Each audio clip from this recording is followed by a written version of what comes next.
Hello friends, स्वागत है आप सभी का आपके ही अपने यूट्यूब चैनल पर। तो आज हम लोग बात करने वाले हैं यूपी शिक्षक भर्ती परीक्षा गाइडलाइन की के बारे में। एक विधिवत जो है नोट्स निकाला गया है पेपर में, किस प्रकार से आपकी बार की जो आपकी भर्ती होने वाली हो की जाएंगी, कहाँ कहाँ पर पेपर छपाए जाएंगे, किस प्रकार से भर्ती में पारदर्शिता रखी जाएगी और कौन सा मतलब किस तरीके से भर्ती की जाएगी, पूरा इसके बारे में जानकारी दी गई है। बाकी बात रही यूपी टीजीटी पीजीटी की या फिर प्राथमिक जूनियर भर्तियों की, इसके बारे में भी अभी हम लोग बात करेंगे, क्योंकि इसमें भी आपको बड़ा बदलाव देखने को मिल रहा है आज की जो आपकी ये खबर आई है इसके अंतर्गत। बाकी यूपी में अब तक योगी ने कहा है कि उन्होंने 6.5 लाख रोजगार दे दिए हैं, सरकारी नौकरी और प्राइवेट रोजगार को मिला करके। तो ये चीज़ आपको क्या सही लग रही है या फिर झूठ लग रहा हो? उनके कार्यकाल में अब तक 6.5 लाख नौकरियां दी जा चुकी हैं, ऐसा उन्होंने कहा है। और यूपी नई नियुक्ति का कार्यक्रम भी घोषित किया है योगी आदित्यनाथ ने।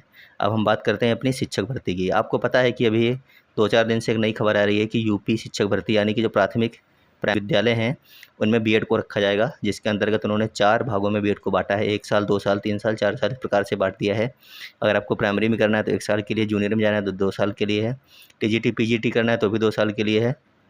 तो इस प्रकार से उन्होंने विभाजित किया है बीएड को। कई सारे लोग इसी में परेशान हुए जा रहे हैं कि जो हमने कर रखा 2 साल का उसका क्या होगा, वो निरस्त हो जाएगा। तो 2030 तक कोई भी सोचने की बात नहीं है। कोर्स किया है बीएड, वो 2030 तक आपका अभी इसमें कोई बदलाव नहीं होने वाला है, क्योंकि आपको प्राथमिक में अप्लाई नहीं कर पाएंगे जिन लोगों ने 2 साल का कर रखा है। अभी ये बीएड में पहली बात तो एडमिशन बहुत ही कम होते हैं, कई सारे लोगों का मोह भंग हो चुका है बीएड से। इसको लेकर के थोड़ा सा बच्चों को आकर्षित करने के लिए ये कोर्स निकाला गया है। 1 साल का, 2 साल का इसमें इन लोगों ने डिवाइड कर रखा है। अब हम बात करते हैं कि आपका जो पेपर में निकला, क्या निकला है? निकला है नए आयोग को भी नई गाइडलाइन के अनुरूप करानी होगी परीक्षा। आपको पता है कि आपका शिक्षा सेवा चयन आयोग बन चुका है, जो कि आपको अध्यक्ष भी मिल चुके हैं, और उनमें जो अधिवक्ता रखे गए थे उनका भी चयन धीरे धीरे हो रहा है। अधिवक्ता किस लिए रखे गए थे इस पर हम लोगों ने बात कर ली थी। अगर कहीं पर भी भर्ती परीक्षा में गड़बड़ी होती है, पेपर लीक होता है या फिर जो बच्चे हैं वो कोर्ट में जाते हैं, उस प्रॉब्लम को सॉल्व करने के लिए वकीलों को यहाँ पर पहले से ही रख लिया गया है कि ज़्यादा विलम्ब ना हो। नहीं तो सरकार सबसे पहले क्या करती है, बच्चे जाते हैं कोर्ट में, फिर सरकार अपनी तरफ से अपने स्टेप लगाती है। तो अब की बार में ऐसा नहीं होगा। अगर बच्चे कोर्ट जा भी रहे हैं तो भी उनके अधिवक्ता पहले से ही नज़र बनाए रखेंगे कि किस चीज़ को लेकर के बच्चे जा रहे हैं। तो यहाँ पे लिखा है कि प्रिंटिंग प्रेसों में छपवाने होंगे पेपर यानी कि प्रश्न पत्र, केंद्रों पर कंट्रोल रूम से रखी जाएगी नज़र। शिक्षा सेवा चयन आयोग ने नई व्यवस्था के तहत शुरू की परीक्षा कराने की चर्चाएँ। तो हम आगे देखते हैं क्या इसमें लिखा गया था। इसमें लिखा है कि 2 प्रिंटिंग प्रेसों में छपवाने होंगे प्रश्न पत्र।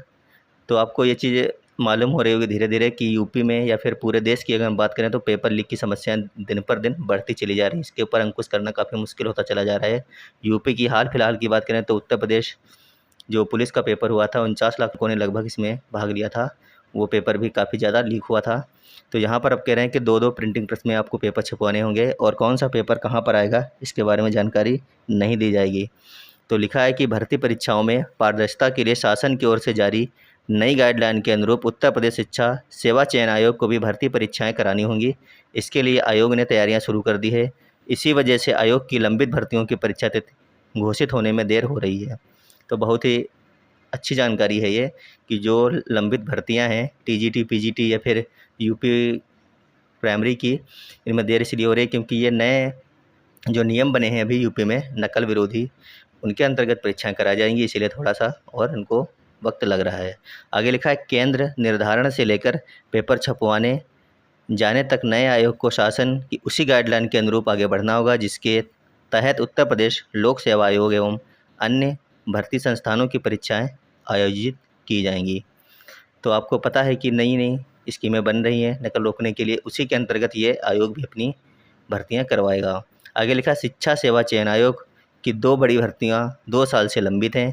पहली जो भर्ती वो है अशासकीय महाविद्यालयों में असिस्टेंट प्रोफेसर के 1017 पद, और अशासकीय माध्यमिक विद्यालयों में टीजीटी पीजीटी के 4163 पदों पर भर्तियों के लिए अगस्त 2022 में आवेदन की प्रक्रिया पूरी हो चुकी है।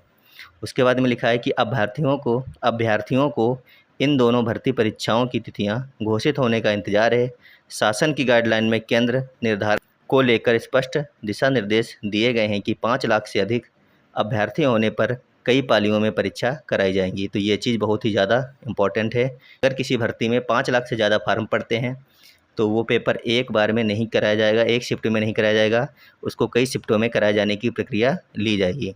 आगे लिखा है कि ऐसे में नए आयोग को टीजीटी पीजीटी परीक्षा कई पालियों में करानी होगी और इसके लिए अतिरिक्त संसाधनों की भी आवश्यकता पड़ेगी। बात बिल्कुल सही है। अगर किसी एग्ज़ाम को एक शिफ्ट में कराना है या फिर उसको 5 शिफ्ट में कराना है तो उसमें कई सारे संसाधनों की अतिरिक्त आवश्यकताएं पड़ती हैं। टीचर हो गए, स्कूल हो गए और कई सारे संसाधन होते हैं, टीम हो गई आपकी पूरी, तो इसके लिए और ज़्यादा उनको वक्त लगाना पड़ रहा है। आगे लिखा है वहीं असिस्टेंट प्रोफेसर भर्ती परीक्षा के लिए 1,14,000 अभ्यर्थियों ने आवेदन किए हैं। इस परीक्षा के लिए केंद्र और पाली निर्धारण को लेकर ज़्यादा मशक्क़त नहीं करनी होगी, लेकिन गाइडलाइन में शामिल अन्य प्रावधानों का पालन तो करना ही होगा। जैसे प्रश्न पत्र 2 प्रिंटिंग प्रेसों में अलग अलग छपवाए जाएंगे और इनमें से कौन सा प्रश्न पत्र वितरित किया जाएगा या परीक्षा शुरू होने से 5 घंटे पहले तय होगा। तो ये काफ़ी इम्पोर्टेंट चीज़ है कि आपका जो पेपर है 2 जगहों पर छपवाया जाएगा और किस जगह का पेपर आपको मिलने वाला है ये सिर्फ 5 घंटे पहले ही तय किया जाएगा टीम के द्वारा। आगे लिखा है प्रश्न पत्रों को अतिरिक्त सुरक्षा के लिए लोहे के बॉक्स में रखा जाएगा। लोहे के बॉक्स में तो अभी भी रखा ही जाता है। आगे लिखा है नए आयोग को सभी भर्ती परीक्षाओं की सीसीटीवी कैमरे के माध्यम से लाइव स्ट्रीमिंग करानी होगी और इसके लिए एक कंट्रोल रूम भी स्थापित कराना होगा या फिर करना होगा। आगे लिखा है परीक्षार्थियों को केंद्र आवंटन भी नई गाइडलाइन के अनुरूप ही करना होगा। आयोग की 3 प्रकार की OMR शीट तैयार करनी होगी, जिनमें एक आयोग रखेगा, दूसरी कोषागार में संरक्षित रखी जाएगी और तीसरी अभ्यर्थी को दी जाएगी। प्रश्न पत्रों पर सीरीज अंकित नहीं होगी बल्कि बार कोड होंगे ताकि किसी को भी सीरीज की जानकारी ना हो सके। नए आयोग को गाइडलाइन के अनुसार ही ये भर्ती करवानी है। तो ये काफ़ी इम्पोर्टेंट है और परीक्षा में अगर देखा जाए तो इन सब चीज़ों की बहुत ही पहले से आवश्यकता है कि कई जगहों पर आपके पेपर छपवाए जाएँ और कौन सा पेपर आपको मिलने वाला है ये किसी को भी ना पता हो, चाहे वो आयोग का व्यक्ति हो चाहे बाहरी व्यक्ति हो, तो नकल कहाँ से होगी इसकी संभावना थोड़ी सी ज़रूर कम हो जाएगी। तो आपको 5 घंटे पहले पता चलेगा, मालूम ही पड़ेगा कौन सा पेपर आपको दिलाया जाएगा, मतलब कि अधिकारियों को ही पता चलेगा 5 घंटे पहले कि कौन सा पेपर उन्हें बंटवाना है आज के एग्ज़ाम में, तो इसमें संभावना काफ़ी कम हो जाएगी। अब यहाँ पर योगी जी ने जो बातें की है, इन्होंने कहा है कि उन्होंने सरकार ने रोजगार परक पाठ्यक्रम भी शुरू किए हैं। 6 लाख से अधिक युवाओं को सरकारी नौकरी के अवसर उपलब्ध कराए हैं। मुख्यमंत्री योगी आदित्यनाथ ने लोकसभा चुनाव के पहले फरवरी-मार्च में नियुक्ति पत्र वितरित किए थे। इस प्रकार से इन्होंने ये सब यहाँ पे आपको बता कर के डाला है कि एएनएम में कितनी भर्तियाँ निकाली है, कितनी इन्होंने स्टाफ नर्स में निकाली है, कितनी लेखपाल में निकाली है और कितनी टीचर में निकालेंगे आगे। तो टीचर की बात करें तो आपको पता है कि आपकी 45,000 भर्तियाँ जो है लंबित हैं। यूपी प्राइमरी में इन्होंने अभी थोड़े दिन पहले बताया था कि 45,000 भर्तियाँ हम निकालने वाले हैं। तो इसी चीज़ को लेकर के काफ़ी कवायद हो रही है और यूपी टेट जो है आपका बहुत ही जल्द आपको देखने को मिलने वाला है। और यूपी टेट से पहले आपकी सुपर टेट की वैकेंसी नहीं आ सकती हैं। सबसे पहले आपको यूपी टेट देखने को मिलेगा, जिसमें आपको महीने और 1.5 महीने का टाइम भी मिलेगा अपनी तैयारी करने का। और उसके बाद में आपको जो है बहुत ही जल्द जो है सुपर टेट की वैकेंसी भी देखने को मिलेंगी। तो ये न्यूज़ थी आज की और आप लोग अपनी तैयारी ज़रूर करते रहिएगा, क्योंकि आयोग बन चुका है और नए गाइडलाइन के अनुसार ही आपका पेपर होगा, ये भी बात तय हो चुकी है। तो फटाफट तैयारी करने में आप लोग लग जाइए अपनी, क्योंकि इस बार जब भी वैकेंसी आएंगी आप लोगों को अपनी एक वैकेंसी पक्की करनी है। जगह काफ़ी कम निकल रही हैं, ये तो सभी को पता है, इसीलिए हम कह रहे हैं कि तैयारी अपनी फुल आपको रखनी है। मिलेंगे अगली वीडियो में, जब तक आप लोग पढ़ते रहिएगा, स्वस्थ रहिएगा, मस्त रहिएगा। धन्यवाद, बाय बाय।